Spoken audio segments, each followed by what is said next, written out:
ওদের মাঝে।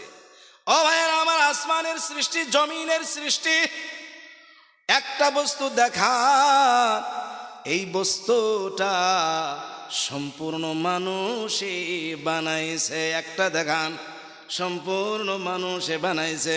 এবার বলবেন কে? এই যে মোবাইল মানুষে বানাইছে, মাইক মানুষে বানাইছে, মোবাইল সম্পূর্ণ বানায় নাই, জোড়া তালি দিয়েছে, একটাও বানায় নাই। মিছা কইছে না, হাসা কথা কন। এই কারণে মানুষে যেটা বানায় ওটাকে বলে আবিষ্কার। ওটাকে কি বলে? আবিষ্কার। আরবি ভাষায় তাকে বলে সানাআ, তাকে বলে সানাআ। তার মানে ওটাকে আবিষ্কার করেছে, জোড়া তালি দিয়া বানাইছে। এবার যদি বলে সোনা কি দিয়া বানাইছে, চাঁদি কি দিয়া বানাইছে, লোহা কি দিয়া বানাইছে, মাটি কি দিয়া বানাইছে, উত্তর হবে জিরো। কি দিয়া বানাইছে কেউ জানে না, ঠিক না নাই কোন? কানের দুল কি দিয়া বানাইছে? কেউ বলবে রূপা দিয়া, কেউ বলবে সোনা দিয়া। ওটা মানুষে বানাইছে, সম্পূর্ণ বানাইছে কি? ওটা শুধু নকশা দিছে ভাই। ও ভাইরা আমার, আল্লাহ তাবারক ওয়া তাআলা বলেন, আসমান জমিন দিয়ে যে চাইয়া দেখবা, সব কিছু আল্লাহ তাআলার সৃষ্টি। কার সৃষ্টি? এই কারণে আল্লাহ তাআলা বলছেন যে আমার সৃষ্টি জগতের মাঝে, কোনটা? আসমান এবং জমিন সৃষ্টির জগতের মাঝে। আবার বলতেছে ওয়াক্তিলাফিল লাইলি ওয়ান নাহার, দিন এবং রাত্রির পরিবর্তনের মাঝে। দিন রাত্রির পরিবর্তন কাকে বলে? আমরা মনে মনে ভাবতেছি বেলা ডুবে গেল, রাত্রি আসিয়া গেল, আবার বেলা উঠে গেল, দিন হয়ে গেল, এটাই মনে হয় দিন রাত্রির পরিবর্তন। না না না, দিন রাত্রির পরিবর্তন বলে এই সময় রাত্রিটা কয় ঘন্টা কতক্ষণ? 13 নাই বা 14 ঘন্টার কাছাকাছি, 13.5 ঘন্টা বর্তমান না? হ্যাঁ ও ভাইরা আমার, জুন জুলাই মাস আসবে, রাত্রিটা কয় ঘন্টা হবে কতক্ষণ? মাত্র হবে 10 ঘন্টা, 10.5 ঘন্টা, ঠিক না নাই কোন? দিনটা বর্তমান আছে 11 ঘন্টা, কিছুদিন পরে আসবে 13 ঘন্টা। 13 ঘন্টা দিন কই থেকে আসলো? আবার রাত্রিটা 10 ঘন্টা কেমনে হইল? তার মানেই হইল দিনের কিছুগুলা অংশ রাত্রিতে ঢোকাইয়া দেওয়া হয়েছে, আর রাত্রির কিছুগুলা অংশ দিনের মাঝে ঢোকাইয়া দেওয়া হয়েছে, ঠিক না নাই কোন? এই পরিবর্তন মানুষে করতে পারবে না। এই পরিবর্তন করার মতো ক্ষমতা কারো নাই। আল্লাহ তাবারক ওয়া তাআলা পরিবর্তনটা করে থাকে, কোন সুবহানাল্লাহ। আল্লাহ তাআলা বলেন, তালাশ কইরা দেখো এই জায়গার মাঝে তোমার রবের পরিচয় রয়েছে, সুবহানাল্লাহ। লা আয়াতিল লিউলিল আলবাব, যারা নাকি জ্ঞানী, তাদের জ্ঞানের দ্বারা তারা বাইর করে দিয়েছে আল্লাহর পরিচয় লুকায় আছে, সুবহানাল্লাহ। হেদায়েতের নমুনা তাইলে কোন জায়গায় রাখছে কথা কন? কোরআনের আয়াতগুলাই বর্ণনা করে দিয়েছে, কোরআনের আয়াতে বর্ণনা করতেছে। ওয়াফিল আরদি আয়াতুল লিল মুকিনিন, জমিনটার ভিতরে ঘুরিয়া দেখো, বেড়াইয়া দেখো, জমিনটাকে থানবান করিয়া দেখো, জমিনের প্রত্যেক জায়গায় আল্লাহ তাবারক ওয়া তাআলা ইয়াকিন রাখনেওয়ালাদের জন্য আল্লাহর নিশানি রাখিয়া দিয়েছে, সুবহানাল্লাহ। ওয়াফি আনফুসিকুম আফালা তুবসিরুন, এবং তোমার মাঝেও আল্লাহ তাআলার নিশানিগুলো পড়ে আছে, কেন অনুধাবন করে দেখো না? কেন অনুধাবন করে দেখো না?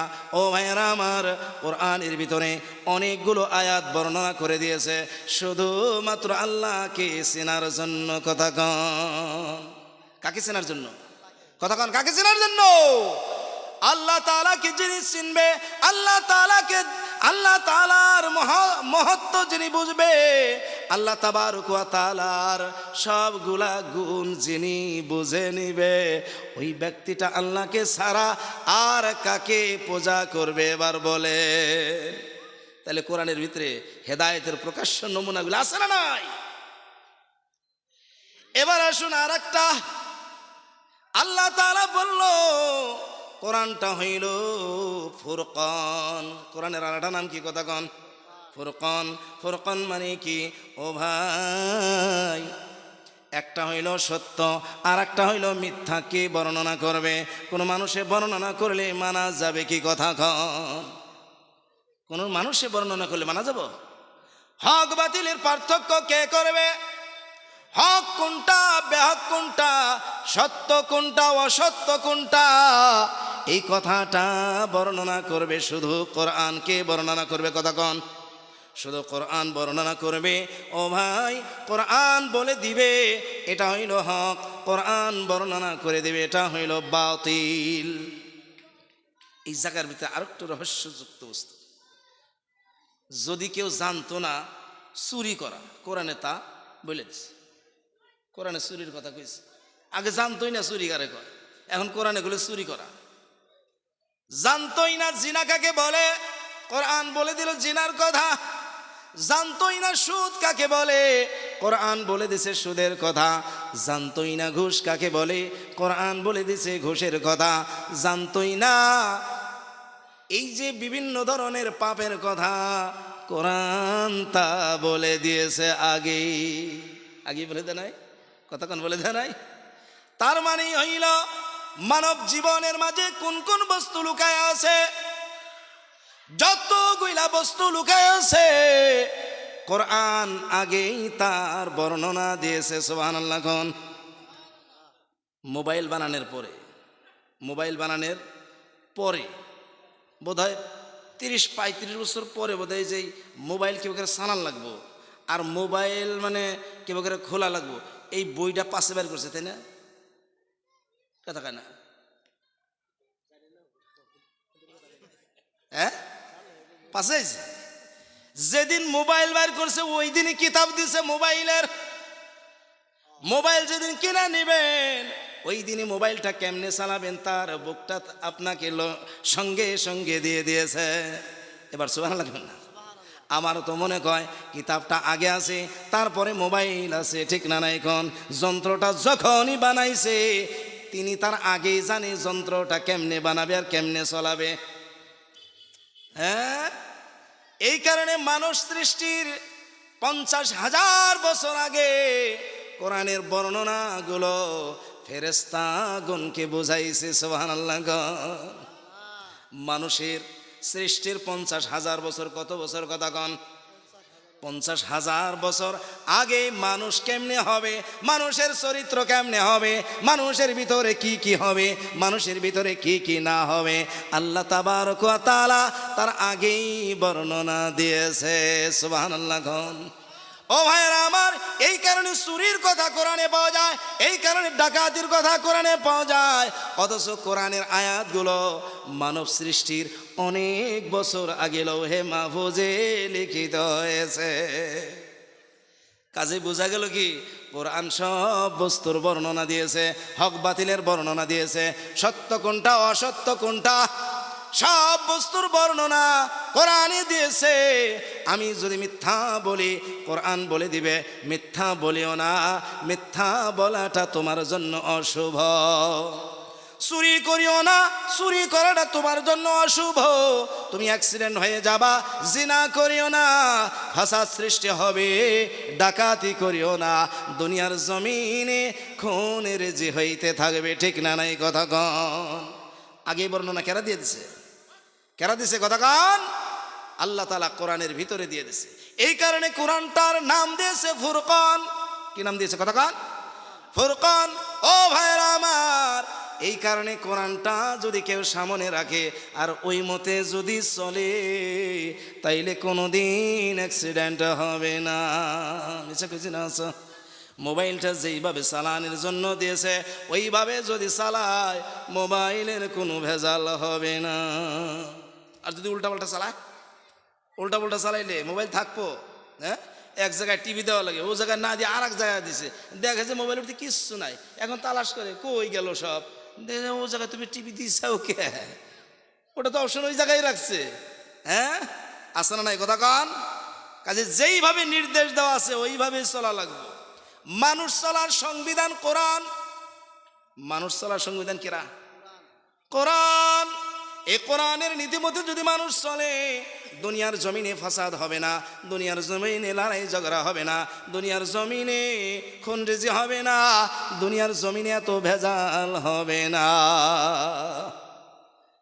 তাহলে কোরআনটা কোন মাসে নাজিল করছে কথা কন? রমজান মাসে। তাহলে মাসটা কত উত্তম, যে রাত্রে নাজিল করছে রাত্রিটা কত উত্তম, যার উপরে নাজিল করেছে ওই ব্যক্তিটা কত উত্তম। আমরা তালাশ কইরা কইরা বাইর কইরা ওই জায়গা গইলা যদি সিনা কাম করি, অসুবিধা থাকবে না। সামনে আসতেছে রমজান, আল্লাহ তাআলা বলে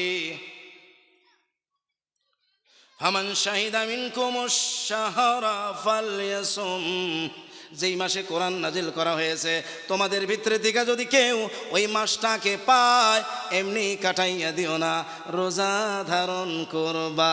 সুবহানাল্লাহ। ওই মাসটা কি করা লাগবে? এখন গাদ্দারি করবো আমরা, কি করবো? গাদ্দারি করবো। আমার পেটের বিষ, আমার কি গ্যাস্ট্রিক বেশি, আমার এই বেমার ওই বেমার, রোজার মাসের আগে কোনো ভেজাল নাই, রোজার মাসের পরেও কোনো ভেজাল নাই, এবার আমার রমজান মাসে ভেজাল। মিশে কইছি না? হাসান এখন এক শ্রেণীর মানুষ নাই। ও ভাই, সুবিধাটা আল্লাহ দিয়েছে। সত্যি যদি তুমি বেমারি, বেমার যতদিন থাকবে রোজা রাখা লাগবে না, যখনই তোমার বেমার সাইরা যাবে অমনি তুমি রমজান মাসের রোজার কাজা উঠাইবা। আল্লাহ কি চায়? মানুষের সহজ চায়, মানুষের সহজ চায়, মানুষকে কষ্ট দিতে চায় না। আল্লাহ তাআলা বলেন যারা বেমারি আর যারা মুসাফির সফরে থাকবে, ওই ব্যক্তিগুলা যতদিন বেমার থাকবে আর যতদিন মুসাফির হিসেবে থাকবে, ওই ব্যক্তিগুলার জন্য একটু ছুট দেওয়া হইল। যে কয়েকদিন বেমার থাকবা, যে কয়েকদিন মুসাফির হিসেবে থাকবা, ওই কয়েকদিন যদি রোজা না রাখো কোনো দোষ নাই, কিন্তু বেমার সাইরে যাওয়ার পর আর তোমার সফর শেষ হয়ে যাওয়ার পর যতগুলা রোজা তোমার কাজা হয়ে গেছে সবগুলো তুমি আদায় করে না। সব কয়টা আবার আদায় করে না, ওটা কি অসুবিধা হবে? কিন্তু আমাদের ভিতরে দেখা যায় রোজা যে কয়টা গেছে গেছে, বিশেষ করে আমাদের মেয়েদের ভিতরে। খারাপ পাবেন কথাটা? মেয়েদের ভিতরে কতজনের 3টা কামাই, কতজনের 5টা, কতজনের 7টা, আর কতজনের 10টা। আছে না নাই কথা কন? 3টা কমাস কম, 10টা বেশির থেকে বেশি। অনেক মেয়েরা রমজান পার হয়ে যাওয়ার পর কোনো দিন এই রোজা রাখে না, ঠিক না নাই কোন? আর আমাদের যারা পুরুষ মানুষ আছে তারাও কোনোদিন কয়ও না যে রোজা কয়েকটা রাখা লাগবে। তারা ভাবছে কি না কয়েকটা একবারেই মাপ, নামাজ যদি মাপ হয় এটা কেন হবে না? ও ভাই, নামাজের সাথে রোজার সম্পর্ক নাই, নামাজের সাথে রোজার সম্পর্ক নাই। নামাজ হইল একটা রুকুন, রমজানের রোজা হইল আর একটা রুকুন। রুকুনই আলাদা, খাম্বাই আলাদা, এর সাথে ওর কোনো সম্পর্ক নাই।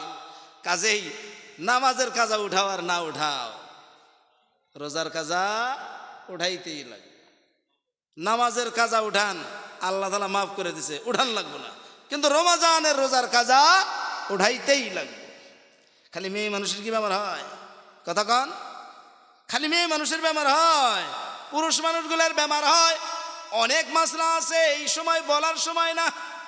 একটা মাসলা বলে যাব, ওটা হইল বুড়া মানুষ যারা, তাদের 5 বার করে খানা খাওয়া লাগে।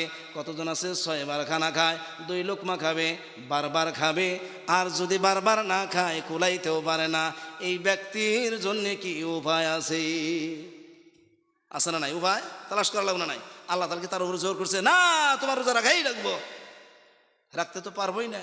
এখন যদি জোর জবরদস্তি করে না রাখাই লাগবো, তাহলে জুলুম হবে না? নাই, আল্লাহ তাআলা কারো উপরে জুলুম করে নাই, একদম সহজ কইরা দিছে। যদি তুমি বুড়া হও, বারদ্ধক্যর কারণে তুমি রোজা রাখতে পারলা না, এবার তুমি প্রতিদিন 2 বেলা পেট ভরাইয়া একজন গরিব ব্যক্তিকে খানা খাওয়াও। সুবহানাল্লাহ। আমরা ওটার ভিতরেও গাফেল, ওটার ভিতরেও গাফেল, ওটাও করবো না, ওই দিকে যাব না। এবার আসুন, ওয়াইদা সাআলাকা ইবাদি আন্নী আন্নি ফাইন্নী করিব। একজন সাহাবা, এই দেহাত তো বুঝেন, অর্থাৎ গ্রাম্য অঞ্চলের সাহাবা। রাসূল সাল্লাল্লাহু আলাইহি ওয়াসাল্লাম ছিল শহরিয়া। কোন জায়গার? শহরিয়া অঞ্চলের। মক্কাতে উনি শহরিয়া, আর মদিনা তো শহরী। গ্রাম্য অঞ্চল থেকে এক সাহাবা এসে, ও আল্লাহর রসুল, আল্লাহ কই থাকে? আল্লাহ কোথায় থাকে? গ্রাম অঞ্চলের মানুষের কিছুগুলা প্রশ্ন আছে, আমরা হয়তো খারাপ ভাববো, কিন্তু গ্রাম অঞ্চলের মানুষ ওইভাবে প্রশ্ন করবে। সঙ্গে থাকা সাহাবা আল্লাহর রসুলকে প্রশ্ন করতো না। আল্লাহ নিষেধ করে দিয়েছে আমার নবীকে বেশি প্রশ্ন করবা না। তারা প্রশ্ন করতে ভয় পাইতো, কিন্তু মনে মনে আল্লাহর কাছে দোয়া করতো, আল্লাহ গো, গ্রাম থেকে কোনো ব্যক্তি পাঠাইয়া দাও, ওই ব্যক্তি আল্লাহর রসুলকে প্রশ্ন করবে, ওই প্রশ্নের উত্তর পাইয়া আমরা ও দিনটা শিখবো। কোন সুবহানাল্লাহ। এটা সাহাবারা দোয়া করতো। মাঝে সময়ে গ্রাম্য অঞ্চল থেকে সাহাবারা আসতো আর আল্লাহ রসুলকে এমন কইরা বলতো, ও আল্লাহ রসুল, আল্লাহ কোথায় থাকে? প্রশ্ন আসছে না? নাই? আচ্ছা, কোথায় থাকে? আল্লাহর রসুল থমকে গেল, কোনো উত্তর নাই। ওহির ভরসায় রয়েছে, আল্লাহ তাআলার রসুল কোনোদিন মনে গড়া উত্তর দেবে না। আল্লাহ রসুল জিন্দিগিতে কোনো মন গড়া কথাই বলে, মন গড়া কোনো কথাই বলে নাই। কোরআন তার সাক্ষী দিয়েছে, আমার রসুল তার ইচ্ছায় কোনো কথা বলে নাই, যত কথা বলেছে সব কিছু আমার ইচ্ছায়। সুবহানাল্লাহ। ও ভাইয়ারা আমার, এবার আল্লাহর রসুল ওহির ভরসায় রয়েছে, আল্লাহ তাআলা যা বলতে বলবে আমি তাই বলবো। অমনি করে আয়াতটা নাজিল হয়েছে, ওয়া ইযা সাআলাকা ইবাদি, যখন নাকি আমার বান্দা বলবে তোমার কাছে, কার কাছে? তোমার কাছে আমার সম্পর্কে। সুবহানাল্লাহ। কোন যেই বান্দা আমার সম্পর্কে তোমার কাছে সওয়াল করেছে, আল্লাহ কোথায় থাকে তুমি বলে দাও, ফাইন্নী করিব, আমি ওই বান্দার নিকটে রয়েছি। সুবহানাল্লাহ। কোন ও ভাইরা আমার, এই জায়গার থেকে অনেকগুলা আমাদের ভিতরে কিছুগুলা বদচিন্তা, কিছুগুলা দুশ্চিন্তা দূর হয়ে যাবে। কেউ কেউ বলে আল্লাহ তাআলা আরশের উপরে রয়েছে, জমিনের কোথায়ও নাই। আর কেউ কেউ বলে আল্লাহ তাআলা শুধু আরশেই না, সব জায়গায় রয়েছে। আমাদের ভিতরে এক শ্রেণীর লোক কি মনে করে যে আল্লাহ তাআলা আরশের উপরে আছে। কোন জায়গায় আছে? কথা বল না কে? কোন জায়গায় আছে? তাদের দলিল হইল কি দলিল? আর রহমানু আলাল আরশিস তাওয়া, যে রহমান আরশে আজিমের উপরে কায়েম হয়েছে। কার উপরে? ও ভাইয়েরা আমার, শুধু এই আয়াতটুকু দিয়েই সব কিছু বলা যাবে না। অনেক আয়াতের মাঝে আল্লাহ তাআলার অবস্থানকে বোঝানো হয়েছে। যেই জায়গায় একজন মানুষ আছে ওই জায়গায় একজন না দুইজন আছে, যেই জায়গার ভিতরে দুইজন আছে ওই জায়গায় দুইজন না তিনজন আছে, যেই জায়গার ভিতরে তিনজন মানুষ আছে ওই জায়গায় তিনজন না চারজন আছে। কতক্ষণ এই ধরনের একটা আয়াত কোরআনের ভিতরে আছে। তার মানে যেই জায়গার ভিতরে দুইজন, মনে করো না দুইজন, ওই জায়গায় আরেকজন আছে। কে আছে? আল্লাহ তাআলা আছে। হযরত আবু বকর সিদ্দিক রাদিয়াল্লাহু তাআলা আনহু গারে সুরের ভিতরে যখন আল্লাহর রসুলকে বলল, আল্লাহর রসুল উপরের দিকে তাকাইয়া দেখি এই যে কাফেরদের পা গুলো দেখা যায়, গারে সুরের উপর দিকে একটা কি ছিল? ফোঁটা আছে।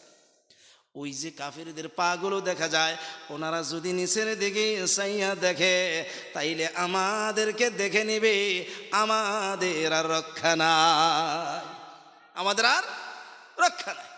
ও ভাইরা আমার, এই কথা বলতে বলতে আল্লাহ তাআলা আয়াত নাজিল করে দিয়েছে, ও আল্লাহর রসুল, ও আমার বন্ধু, ও আল্লাহর হাবিব, তোমার বন্ধুকে বলে দাও তোমরা শুধু দুইজন নয়, তোমাদের সঙ্গে আল্লাহ আছে। সুবহানাল্লাহ। তাইলে আল্লাহ তাআলা ও জায়গায় আছে না নাই? আছে না? তাইলে শুধু আরশে আছে? এই কারণে আহলুস সুন্নাহ ওয়াল জামাতের আকীদা, আল্লাহ তাবারক ওয়া তাআলা জাতান এবং সিফাতান সব জায়গায় একসঙ্গে বিরাজ করে, কতক্ষণ এটা আল্লাহ তাআলার ক্ষমতা। এই কারণে আল্লাহ তাআলাকে বলা হয় হাজির ও নাজির। আল্লাহ তাআলাকে কি বলা হয়? হাজির ও নাজির। এবার শুনুন, আল্লাহ তাআলা কি, আল্লাহ তাআলার রাসূলকে আল্লাহ তাআলা আয়াত নাযিল করে বলে দিল, যখন আমার বান্দা আমার সম্পর্কে কোনো সওয়াল করে আল্লাহ কোথায় থাকে, তুমি বলে দাও আল্লাহ তার নিকটে রয়েছে। সুবহানাল্লাহ। কোন এই কারণে কিছুগুলা লোক যখন দোয়া করে আল্লাহ তাআলাকে দূরে রাখিয়া দোয়া করে, ও ভাই ওই জায়গার ভিতরে আল্লাহ তাআলা কত দূর শুনবে জানি না, কিন্তু যখন আল্লাহ তাআলাকে হাজির ও নাজির জানিয়া তুমি আমি বলিয়া দোয়া করে, আল্লাহ তাআলা বলে দিয়েছে যখন বান্দা আমার কাছে দোয়া করে, আমার কাছে আরাধনা করে, আমি তার আরাধনার জবাব দিয়ে দেই। সুবহানাল্লাহ। কোন আল্লাহ তাবারক ওয়া তাআলা বলে উজিবু দাওয়াতাদ দাঈ, দোয়া করনে ওয়ালার দোয়ার আমি উত্তর দিয়ে দিই, অর্থাৎ কবুল করে নেই। ইজা দাআনি, যখন সে দোয়া করে। সুবহানাল্লাহ। এত সহজ করে দিয়েছে। ও ভাই, কেউ কেউ বলে আল্লাহ তাআলাকে ডাকবো আল্লাহ শুনবে না, নাই কোনো জায়গায় লেখা নাই যে অমুকের দোয়াটা শুনবে না। আল্লাহ তাআলা শুধু একটা সিফত বলে দিয়েছে, ইবাদি, তার মানে আল্লাহর গোলামি যিনি করে, আল্লাহর বন্দেগী যিনি করে, তার দোয়া কখনো ব্যর্থ যাবে না। আল্লাহ অভয় দিয়েছে। শর্তটা কি? শর্ত কি? কথা কান, আল্লাহর বন্দেগী করা, আল্লাহর কথা মানা। যিনি আল্লাহর কথা মানবে, যিনি আল্লাহর কথাটা শুনবে, যিনি আল্লাহর কথা মতো চলবে, তিনি যেই সময় আল্লাহর দরবারে দোয়া করবে ওই সময় আল্লাহ তার নিকটে আছে, সঙ্গে সঙ্গে তার দোয়াটা কবুল করে নিবে। হাদিসের পাতায় পাওয়া যায় মুমিনের দোয়া আল্লাহ রদ করবে না, মুমিনের দোয়া আল্লাহ ফিরাইয়া দিবে না। কেন? মুমিন হইল আল্লাহর গোলাম। মুমিন কি? কথা কান, মুমিন কি? আল্লাহর গোলাম। যেই সময় দোয়া করবে ওই সময় কবুল। কতটা কবুল হবো? নগদ। আর কতটা কবুল হবো? বাকি। যেটা বাকি কবুল হবে ওটাই হবে উত্তম, আর যেটা নগদ কবুল হবে মনে করে নেন এটা দুনিয়ার জন্য কবুল হয়ে গেল, এটা দুনিয়ায় পাবে, আখিরাতে আর পাবে না।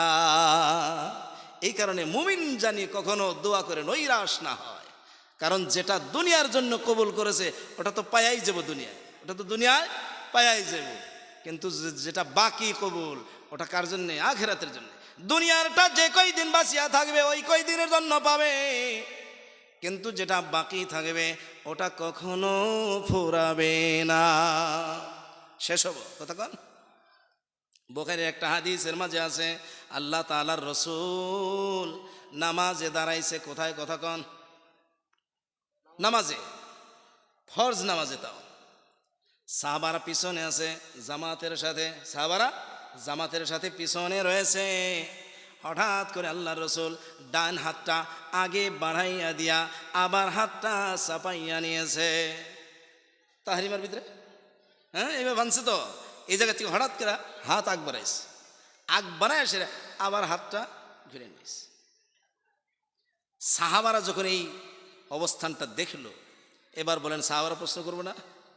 প্রশ্ন করবো। নামাজ শেষে সাহাবারা প্রশ্ন করলেন আল্লাহর রাসূল, কোনদিন যা দেখলাম না আজ দেখলাম, আপনি নামাজের ভিতরে এই কাণ্ডটা কেন করলেন? হাতটা কেন আগ বাড়াইলেন?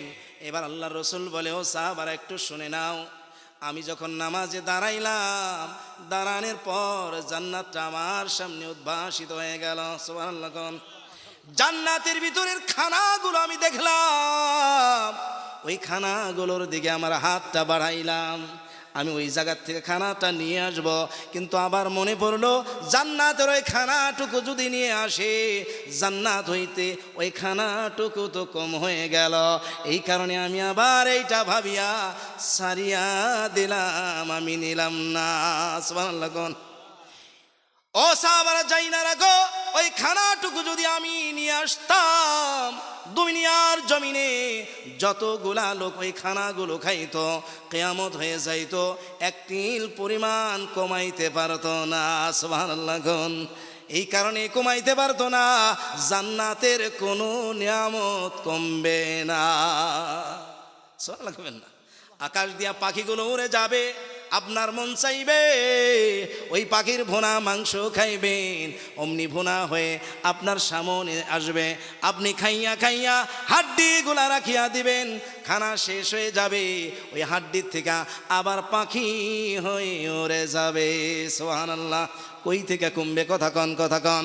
এই কারণে আমি ওই জান্নাতের খানা কমাই নাই, জান্নাতের খানা জান্নাতেই রাখিয়া দিলাম, যাতে করে জান্নাতের মানুষগুলো অফরন্তকাল খাইয়া থাকে। সুবহানাল্লাহ। এই কারণে যেই দোয়া বাকি কবুল, কোনটা বাকি? বাকি বুঝেন তো? আখিরাতের জন্য কবুল, ওই দোয়াই হলো শ্রেষ্ঠ দোয়া। সুবহানাল্লাহ। ও ভাইরা আমার, আল্লাহ তাবারক ওয়া তাআলা বলে, ফালইয়াস্তাজিবু লি ওয়ালিউমিনু বি লাআল্লাকুম ইয়ারশুদুন। যে সময় দোয়া করবো ওই সময় পামো, আল্লাহ তাআলা ওই সময় দোয়া কবুল করব। তাইলে আল্লাহ তাআলা নির্দেশ এখন দেওয়া লাগবে না। আল্লাহ তাআলা নির্দেশ দেয়, ফালইয়াস্তাজিবু লি, এবার আমার কাছে বেশি বেশি তোমরা চাও। সুবহানাল্লাহ কইবেন না? মানুষের কাছে যাইবেন, 10 টাকা চাইবেন একদিন, আর একদিন যায় 100 টাকা চাইবেন, আর একদিন যায় 200 টাকা চাইবেন। কতক্ষণ দিব ডেইলি? হ্যাঁ, কে দিব না কে? বাবার কাছে সন্তান টাকা চাইবে, তবু মুখটা কালো করবে আর বলবে টাকা কামাই করা অত্যন্ত কষ্ট। ঠিক না নাই? কথা কন। দুনিয়ার লোকের কাছে একবার দুইবার চাইলে আপনার খাতিরে দিতে পারে, 3 বার চাইলে কড়ু কথা বইলে এইটা দেখাবে। মানুষের মুখ কালা হয়েছে। কিন্তু আল্লাহর দরবারে যত চাইবেন আল্লাহ তত খুশি। সুবহানাল্লাহ। যত চাইবেন তত দিবে, শর্ত হইল আল্লাহর গোলাম হয়ে চাইতে লাগবে। আল্লাহর গোলাম যদি চায় কোনোদিন ফেরাবে না। আল্লাহ বলল, আমার কাছে তোমরা চাও, আমার কাছে চাও। ও দুনিয়ার লোকেরা, দুনিয়ার জমিনে কারো কাছে চাইলে নারাজ হয়ে যায়, আর আল্লাহ তাবারক ওয়া তাআলার কাছে না চাইলে নারাজ হয়ে যায়। আল্লাহ বলে, তুমি আমার কাছে চাও এবং আমার উপরে বিশ্বাস রাখো। আমরা দোয়া করি আর বলি, আমি হইলাম একদম নাকারা মানুষ, আমার দোয়াটা কি কবুল হবো না? কবুল হবো না। যখন দোয়া করা হয় তখন একদম 100 ভাগের 100 ভাগ ইয়াকিন রাখবেন যে দোয়া আমার কবুল হইতেছে। আল্লাহ কেন শুনবেন? আমি আল্লাহর গোলাম। এই এরাদা, এই প্রতিজ্ঞাটা দিলের ভিতরে রাখি আল্লাহ দরবারে দোয়া করলে আল্লাহ তাআলা অভয় দিয়েছে, আমার উপরে বিশ্বাস রাখো, আমার উপরে ভরসা রাখো, আমি তোমার সঙ্গে কোনোদিন ওয়াদার খেলাফ করব না। লোকে ওয়াদার খেলাফ করে না। এখন বাজারে যাইবা, তোমার টাকাটা উসুল করে দেব, আপনি বাজারে যাইয়া ভৌ ভৌ